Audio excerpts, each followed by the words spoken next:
This is Board Together.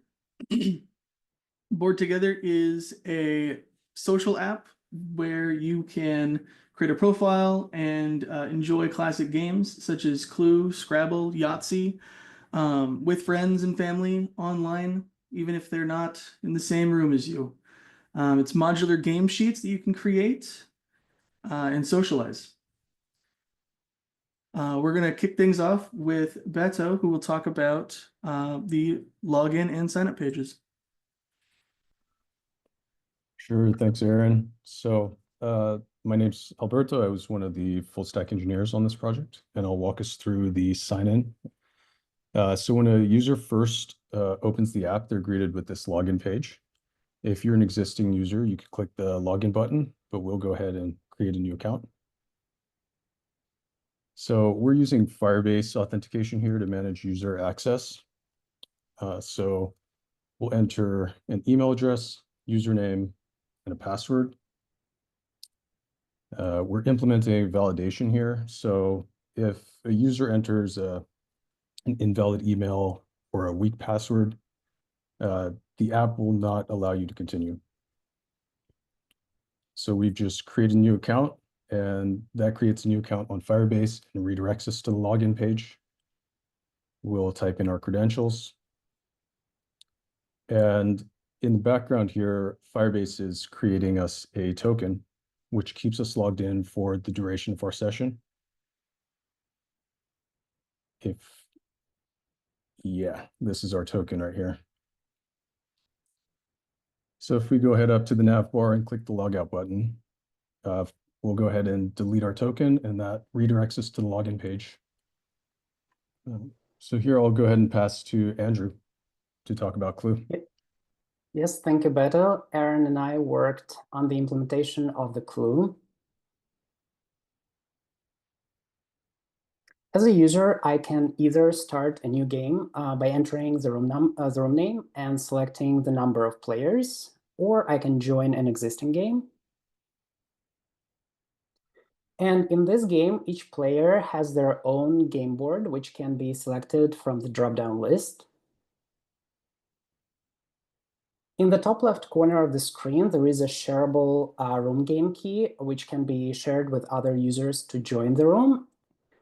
The user can also rename their board. And in the center of the screen, you can see different Clue categories. Each item can be checked and unchecked, and the whole UI of the game is completely synchronized with the backend, which means that the game can be paused and resumed at any time. A user can also complete the game or send messages to other players using a live chat at the bottom of the screen. And at this point, I'm going to pass it off to Byron. Hello again, everybody. So I was one of the devs in charge of Yahtzee, and pretty much the same functionality for creating or joining a game that we have across all of the other games. Put in your room name and the number of players, and then you can start the game, which will generate that that room key to share with friends to add them. And similar to Clue, right, you can set the name of each player and all of this data as you update it while being consistent on the back end will also update live for anyone else that has joined this room. And anyone that is in the room can make changes to the board. And then also have the ability to complete the game or send messages, which I believe Kevin and Aaron will get into a bit later. So now we'll take a look at Scrabble, which I believe Austin is going to walk us through. Hello. So one of the things I worked on was Scrabble, and if you select it there, you enter the room name, number of players, just like any other game. Up to 5 players for this one. And start game, and mostly the same. You enter in a player's name, and if you select to commit a change, it'll set that player name to what you entered. Just hit save changes in the bottom. And with the scores, the slight difference is that this time they're cumulative instead of just replacing. So if you add in another number, add it again, it'll change to that new value. Next up is messages, and that will be explained by Kevin. Hello, my name is Kevin. I was the architect owner and one of the software engineers who worked on this. I'll walk you through messaging. Each of the messages are stored inside the game, so whenever you resume a game, you can see the messages that were ever there to begin with. The messages are updating live with React Query. There's also a scrolling feature for the messages that is for user experience. If you're at the bottom of the scroll bar and a new message is sent, it will auto scroll you down. If you're in the middle of a scroll, let's say you want to look up, it won't scroll you all the way down. It might move it a little bit because of the new message that's being added, but you will be staying around the same place. And now I'll pass it off to Aaron, who will talk about resuming games. Yeah, I helped design the complete game and resume game features. We'll use Scrabble as an example for completing a game. When you click on the complete game button, you get a modal that asks you to select who won. We'll select the grad. When we submit that, if we click back to our selection page, we have games in progress, and you'll see that Scrabble is no longer on this list as the game was completed. But we still have some other game keys that we can use here. So if we grab this clue key, or you can click the button, copy it that way. When you click on join game, you'll get a modal to enter your room key. Okay, we'll hit join. And we are once again back at our game. We are the graduate, and we still have our board the same state that it was in.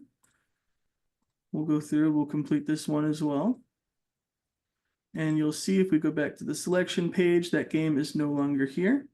You're also able to delete games.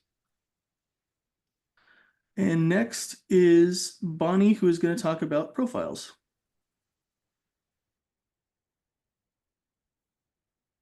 All right, hi, my name is Bonnie. I was one of the full stack engineers working together with everybody on this project. So if we go ahead and navigate over to our profile page, thank you. As you can see, we are greeted with the profile page with our information that we put in at sign up. As you can see, the two games that we've completed of Clue and Scrabble are visible in our game history. So you can see the type of game that you played, the game key, the date that you've played it, the other players that were present in the room, and the winner that you selected in that winner modal. You can also see the profile details, such as your email that you signed up with and your username in that welcome portion. And if you go ahead and click onto that edit profile button, you are able to upload a profile picture of your choosing, and that profile picture will persist across the platform. And I'm going to go ahead and pass it off to Lucas, who's going to go into a little bit more about the friend functionality. Thank you, Bonnie. Hello, everybody. I'm Lucas. I'm another full stack developer that worked on this project. And we have a friends feature on the top right where we can search for a username. So as we type, we'll get recommendations of users in the dropdown. Lucas, I'm so sorry. I actually dropped the database. Let me go make another user real quick. So as Aaron does that, we'll wait a little bit.